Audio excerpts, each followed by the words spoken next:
नमस्कार साथियों, स्वागत है आप सभी का आपके अपने फ्री स्टेशन में।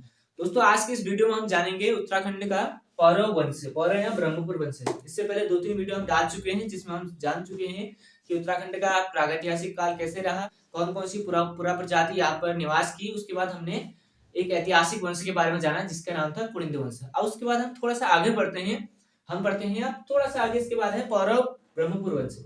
इसके पहले इसकी थोड़ी सी कहानी समझ लेते हैं, इसके ऊपर क्या क्या हुआ था इससे पहले, कैसे ये पौरव या ब्रह्मपुर राज्य यहाँ इसका उदय हुआ। इसके पीछे की कहानी समझते हैं।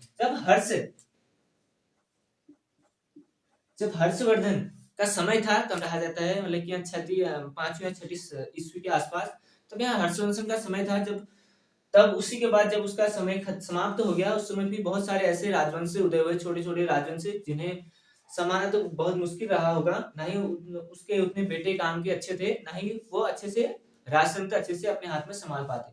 तो उनसे ही एक उदय होता है, एक वंश का हमको जानकारी मिलती है जिसका नाम कहते हैं पौरव या ब्रह्मपुर वंश उत्तराखंड में।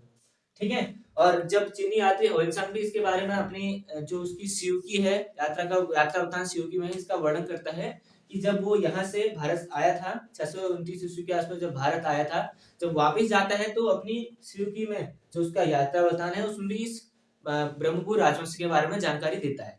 ठीक है, तो समझ लेते हैं कि पौरव या ब्रह्मपुर वंश क्या था, इसकी प्रशासन क्या था, किस तरह से कार्य करता था और क्या क्या इसने उत्तराखंड में किए, इसके बारे में जानते हैं।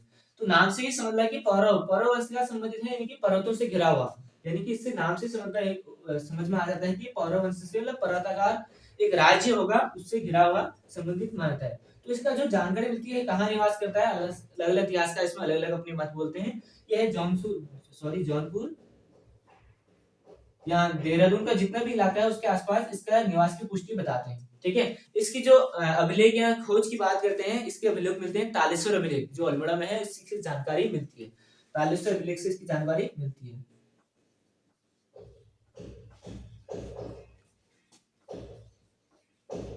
इसकी जानकारी मिलती है। ये कौन सी भाषा में? संस्कृत भाषा में, याद रखें। इसकी संस्कृत, इसकी खोज कब हुई? 1915। किसने की? वाई के गोखले। ठीक है, क्वेश्चन बनता है किसने की? वाई के गोखले। ठीक है, तालेश्वर अभिलेख की खोज कब हुई? अभिलेख 1915 में खोजा गया। किसने खोजा? वाई के गोखले। ठीक है, क्वेश्चन बनता है यहाँ से। और दूसरा, चीनी यात्री होइनसांग भी इसके बारे में जानकारी देता है। चीनी यात्री, विदेशी विवरण। ठीक है, चीनी यात्री कौन था? होइनसांग। किसके काल में आया था? हर्षवर्धन के काल में आया था। ठीक है, उसने अपनी यात्रा बताने से पोलो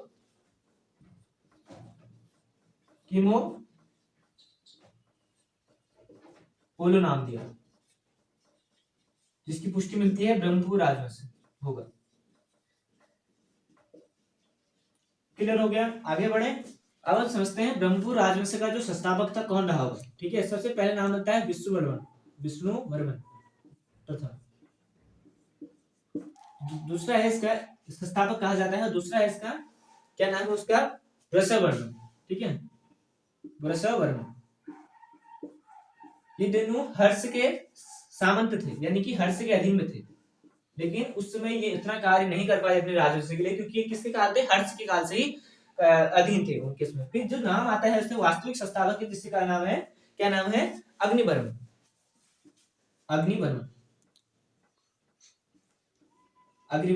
ठीक है। और दूसरा उसका नाम आता है, जो उसका नाम अग्निवर्मन, धूतिवर्मन और धुतिवर्मन। ये क्वेश्चन में पूछे जाते हैं इनके क्रम वाइज।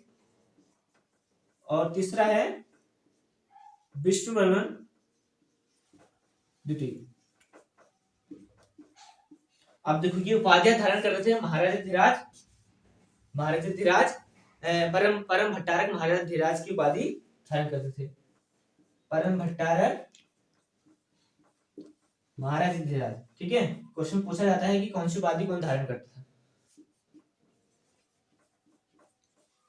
धीराज की उपाधि। ठीक है, क्लियर हो गया। सबसे पहले विष्णुवर्मन प्रथम आता है और वृषवर्मन, ये हर्ष के अधीन थे, लेकिन जो कार्य करना जिनसे प्रारंभ हुआ, जिनने अपनी सत्ता को एक विकेंद्रित किया और एक सफल बनाया, वह है अग्निवर्मन, धुतिवर्मन और विष्णुवर्मन।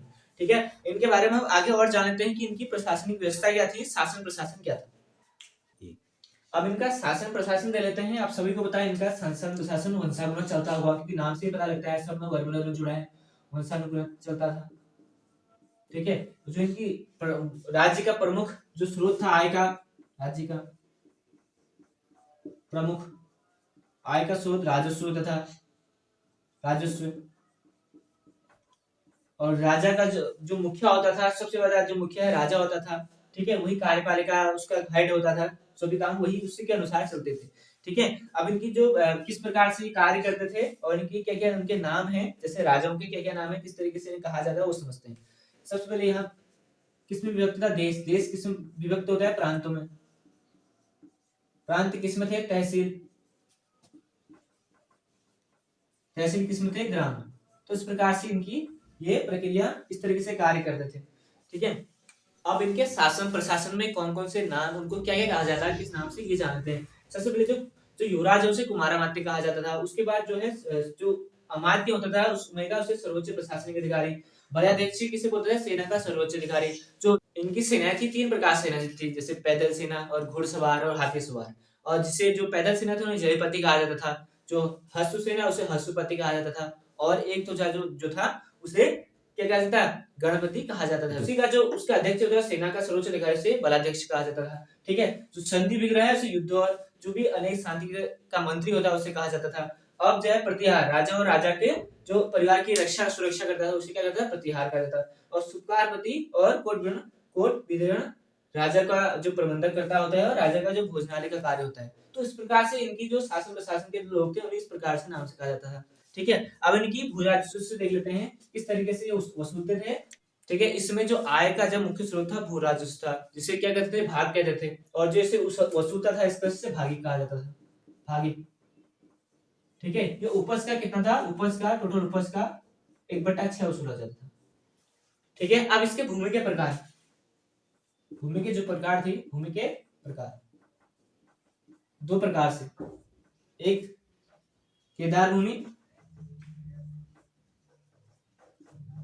ठीक है, दूसरी भूमि का नाम था तुम्हारा कौन सी भूमि, सारी भूमि, सॉरी सारी भूमि। ये थी सिंचित भूमि, सिंचित हो गया, ये असिंचित भूमि। ठीक है, इस तरीके से इनकी भू राजस्व वसूला जाता था, असिंचित। तो ये थे इनके पूरा भू राजस्व किस तरीके से वसूलते थे और किस प्रकार से इनके परिचय भूमि के प्रकार थे। तो आज की वीडियो में इतना लेते हैं, मिलते हैं अगली वीडियो में। अगर आपको वीडियो पसंद आए तो कैसा लगा जरूर बताएं। अगर आप हमारे चैनल में नए हैं, चैनल के साथ जुड़ सकते हैं, और इसके जो भी नोट्स हैं आपको हमारी वेबसाइट के थ्रू मिल जाएंगे। तो वीडियो देखने के लिए आपका बहुत बहुत धन्यवाद। मिलते हैं अगली वीडियो में।